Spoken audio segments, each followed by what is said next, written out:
ako po ay nagpupurit, nagpapasalamat sa Panginoon sa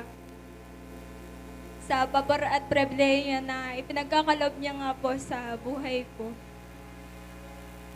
Na yun nga po, hindi ko, ibabato ko po muna yung sa ano ko, sa scholarship ko po. Yun nga po,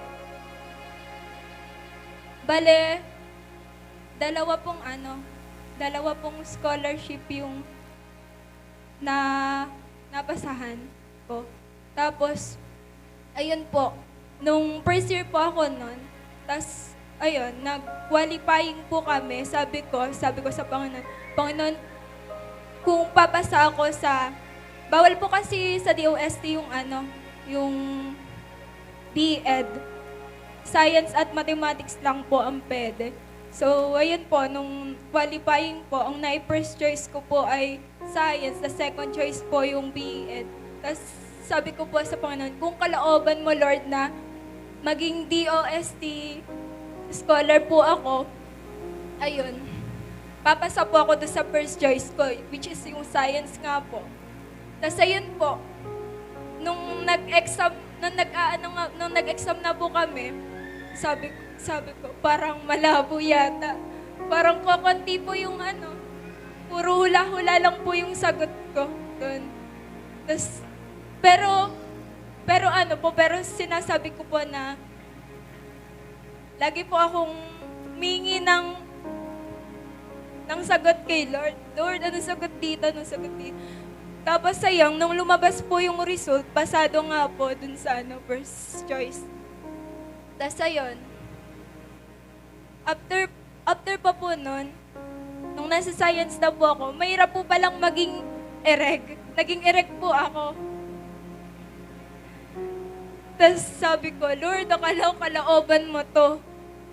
Eh, ba't nahihirapan po ako na yung yung mga conflict sa oras po, yung may magkakaparehong oras po, yung major subject, tapos yung iba, yung minor subject, which is parang nahirapan po talaga ako. Tapos umiiyak na lang po ako minsan sa nanay ko. Tapos, ayun, sa gabi po, nagbubulay-bulay po ako na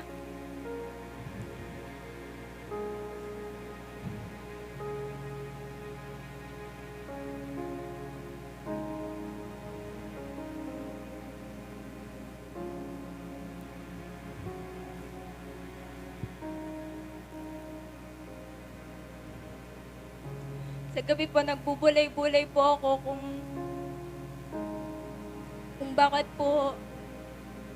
bakit nga po nangyayari yun.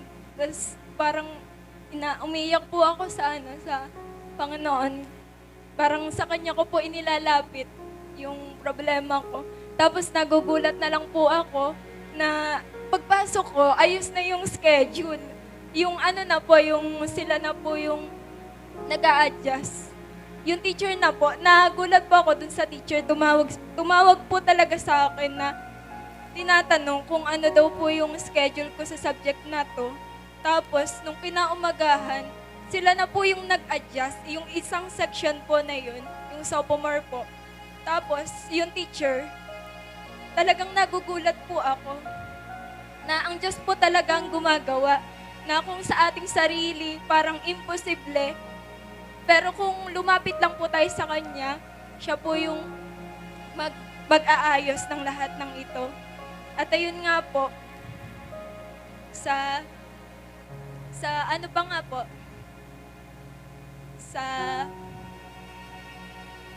ipapatataw ko din po yun sa defense namin nung last week po.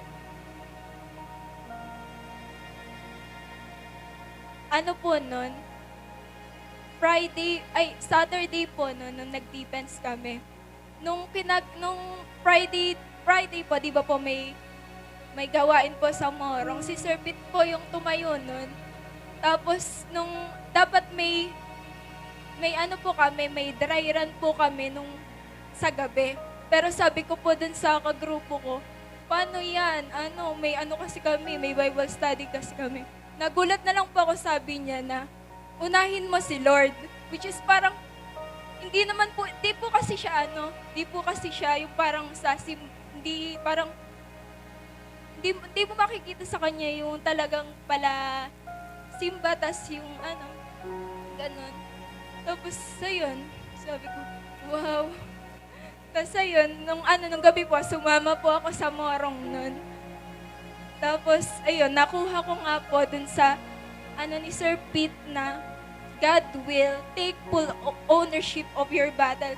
Though hindi man po para doon, yun, yung doon sa defense namin yung salitang yon, pero nai-apply ko po siya doon. Tapos sinabi pa po ni Sir Pete no na, congratulations, you pass. Tapos ayun, after po nun, nung pag-uwi na po namin, sinulatan ko na po yung manuscript sa likod na, yung God will take full ownership of your battle nga po, tapos nilagyan ko din po ng note na, no questions. Tapos nung defense na po namin, nagulat po ako. Wala po talagang katanong-tanong. Suggestions lang po yung binigay ng mga panel. Yung sa mga kaklase ko po, napakadami pong tanong, tila inabot po ng 1.5 oras sa mga tanong-tanong pa lang. Kasi yung mga panels po, parang po talaga sila. Parang hasa do sa research.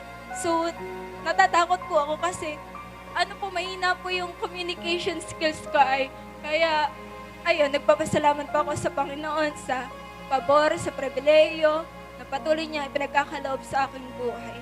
Kaya sa lahat ng ito, to God be all the glory, the honor, and the highest praise. Purihin natin ang Panginoon.